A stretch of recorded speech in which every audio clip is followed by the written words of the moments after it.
አውሮፕላኑ ሰማይ ላይ እየበረረ ውስጥ የገባው መርዛማ ገዳይ እባብና ዓለምን ያነጋገረ መጨረሻው። በዓለማችን ላይ በየቀኑ በሺዎች የሚቆጠሩ በረራዎች ይደረጋሉ።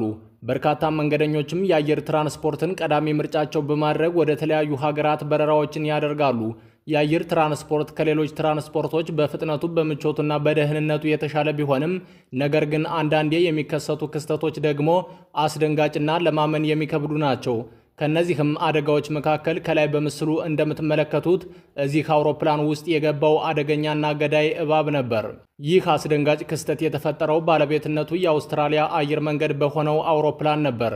በሰዓቱ መንገደኞችን አሳፍሮ በረራ ላይ የነበረው አውሮፕላን ላይ ከላይ በምስሉ እንደምትመለከቱት አንድ ግዙፍና ገዳይ እባብ በአውሮፕላኑ ክንፍ በኩል ተንጠልጥሎ ወደ አውሮፕላን ውስጥ ለመግባት ከፍተኛ ጥረት ሲያደርግ ይታያል።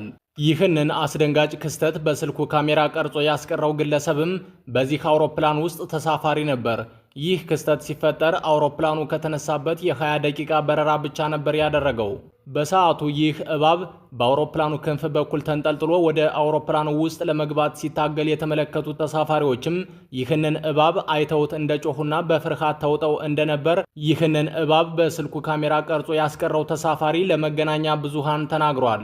ይህ እባብ ወደ አውሮፕላኑ ውስጥ ለመግባት ከፍተኛ ጥረት ሲያደርግ የተመለከቱት ተሳፋሪዎችም ይህ እባብ አውሮፕላኑ ውስጥ ከገባ በኋላ ሊያደርስ የሚችለውን አደጋ በመፍራት ተጨንቀውና በፍርሃት ተውጠው እንደነበር ተናግረዋል።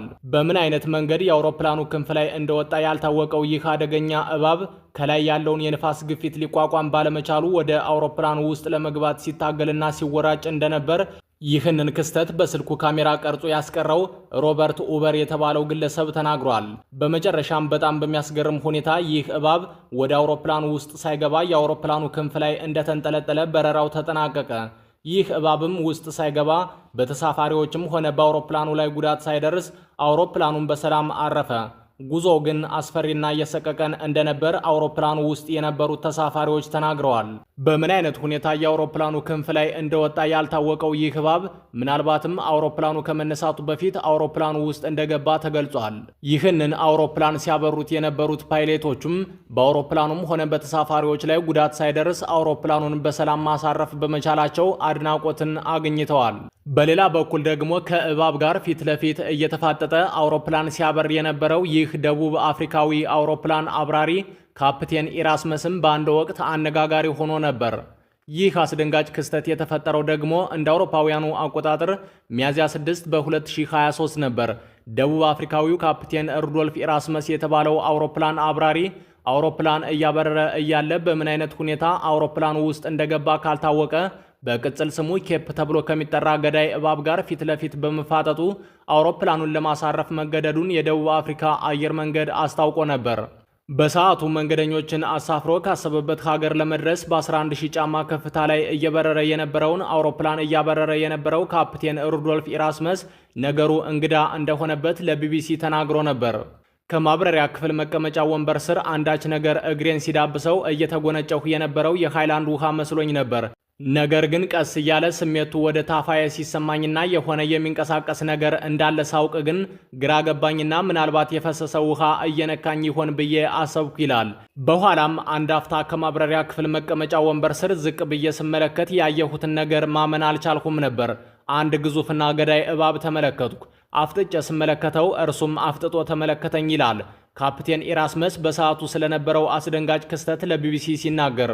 ካፕቴን ኢራስመስ አውሮፕላኑ ከመነሳቱ በፊት ፈትሸውት እንደነበርና ምንም ነገር እንዳልነበር ይናገራል። ነገር ግን በአውሮፕላን ጣቢያው የሚሰሩ ሁለት ሰዎች ደግሞ አውሮፕላኑ ከመነሳቱ በፊት አንዳች ተሳቢ ነገር በአውሮፕላኑ አቅራቢያ አይተን ነበር፣ ነገር ግን ወዲያውኑ ተሰወረብን። አውሮፕላኑ ውስጥ መግባቱን ግን አላወቅንም። ምናልባት ይህ እባብ የገባው አውሮፕላኑ ከመነሳቱ በፊት ሊሆን ይችላል ብለዋል። ኬፕ በሚል ቅጽል ስም የሚጠራው ይህ እባብ ገዳይ ሲሆን አንዴ ከነደፈ ወዲያውኑ ይገድላል። አንድ ሰው በዚህ እባብ ተነድፎ መቆየት የሚችለውም ለ30 ደቂቃ ብቻ ነው። አክሎም ካፕቴን ኢራስመስ ስለዚህ ክስተት ሲናገር ራሴን ለማረጋጋት ሞከርኩ ይላል። ለተሳፋሪዎች ከተናገርኩ መረባበሽ ሊፈጠር ስለሚችል እንደምንም አድርጌ ፍርሃቴን ለመቆጣጠር ወሰንኩ ይላል።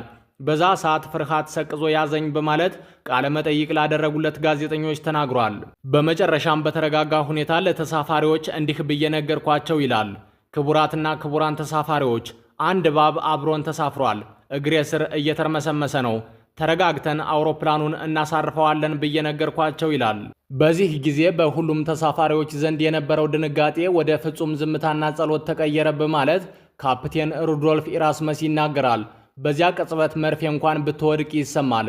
ሁሉም ተሳፋሪዎች በፍርሃት ተውጠው ጸጥ ረጭ ብለው ነበር ይላል።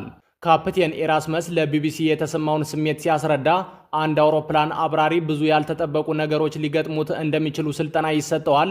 ነገር ግን እባብን እንዴት መጋፈጥ እንዳለብን ሰልጥነን አናውቅም ሲል ነገሩ ፍጹም እንግዳ እንደሆነበት ተናግሯል።